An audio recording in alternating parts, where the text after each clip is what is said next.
Okay, today I'm going to be making ribs. I will be using my method for one set of ribs and a recipe for the other set of ribs. I will start with my method. Okay, now I will light the stove to preheat it.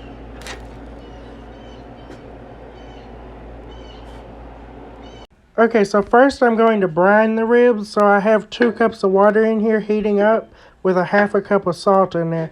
And then I will add 3 pints of water to this and put the ribs in there and put them in the ice box for an hour.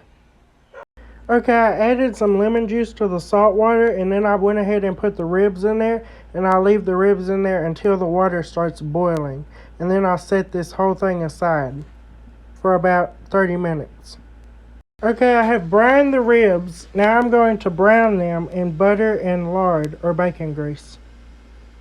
Okay, I have browned the ribs. Now I'm going to rub them with honey and brown sugar.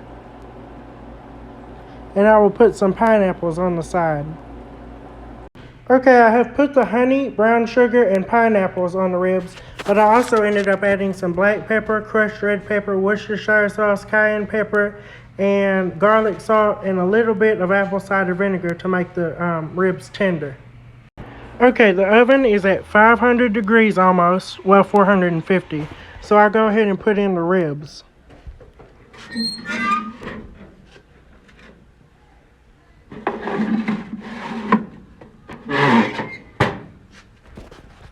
Okay, now I will prepare ribs using this recipe.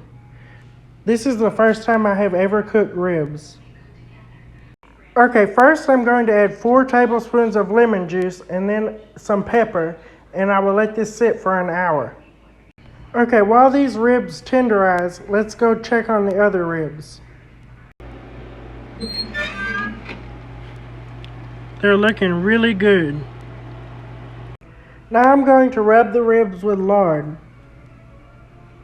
Okay, now I'm browning the ribs.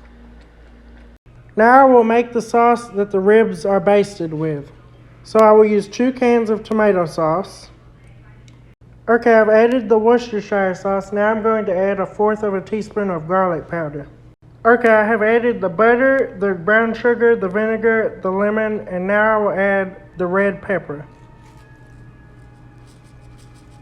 Okay, the sauce is going and the ribs look pretty brown, so I'm going to go ahead and put the ribs in this pan and then put them in the oven and rub them with the sauce the whole time they cook. Okay, I'm going to put the ribs in the oven. It's at 450. Here are my ribs and here are the recipe ribs.